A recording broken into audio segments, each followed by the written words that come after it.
आज आप लोगों को ना फिजिक्स का एक बहुत इंपॉर्टेंट टॉपिक है, उसके ऊपर मैं आप लोगों को एक शॉर्ट फॉर्म में इसके ना कुछ फार्मूलेज हैं वो मैं आप लोगों को डिस्कस करता हूँ। देखें कुछ बच्चों को ना इसमें मसला होता है। तो रिलेशन है हमारे पास, देखें distance speed time, distance speed time का आपस में क्या रिलेशन होता है, हमने वो डिस्कस करनी है। वो मैं आप लोगों को इसके शॉर्ट फॉर्म में देखें बताता हूँ फार्मूले।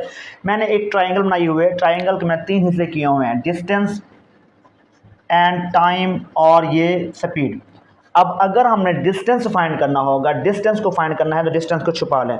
डिस्टेंस फाइंड करना है तो देखें क्या चीज़ है। डिस्टेंस फाइंड करने के लिए हमारे पास एस मल्टीप्लाई टाइम, ये दोनों मल्टीप्लाई हो रहे हैं, एस और टी को मल्टीप्लाई करेंगे तो ये हमारे पास बन जाएगा डिस्टेंस।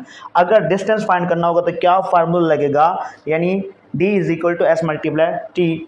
अगर हमने मालूम करना है जो स्पीड, देखें स्पीड मालूम करनी है तो उसके लिए हमें क्या करना पड़ेगा, स्पीड को छुपा दें तो d ओवर टी। स्पीड क्या है हमारे पास, डिस्टेंस ओवर टाइम।